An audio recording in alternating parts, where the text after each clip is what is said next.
do you put the oil? See this little groove right in here? Right here. Yep. Take a picture of that. Okay. And then there's a little slide right here. You want to take a picture of this slide. Okay. Right there. Got it. And then you want to put, see this little, where the shaft goes down through this. Put a little drop on that, right where those two meet. Okay.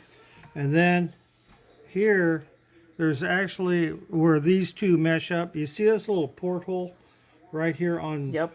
You put a drop in that porthole. And then when this comes down, if you look down at like this at this angle, can you see the porthole right there? Put a drop of oil on that.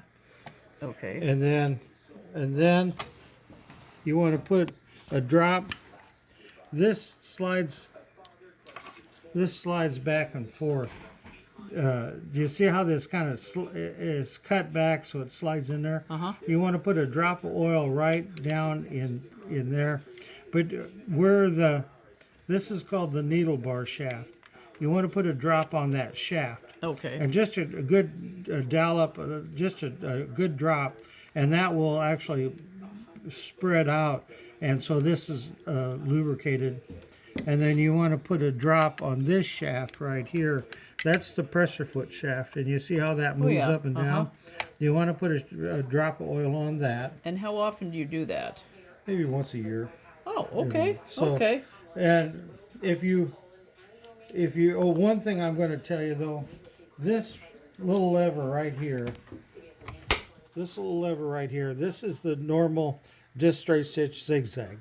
But the 1 through 20, you move this back, and that's how you get all these stitches. Oh, right here. This lever has to go back for doing that.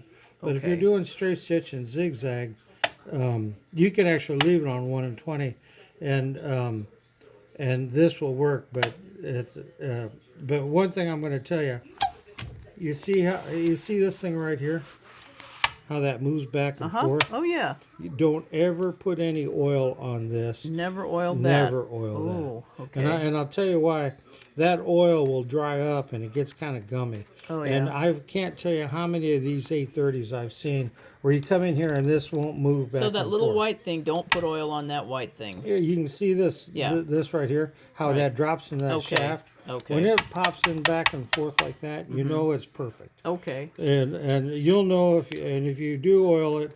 What you do is you take brake cleaner. I know it sounds goofy, but a can of aerosol brake cleaner, and you just spray it in here between. Because that's silicone, isn't it? Well, no, it's a solvent, is what it is. Okay. And you can go to any auto parts. Walmart will sell you in their chemical section back in the automotive, and it's just brake cleaner. And you just put it down in between this shaft right here on both sides. Okay. And move that, and then move this back and forth. When it clicks like that, you know you've got it working right. Okay. Wow.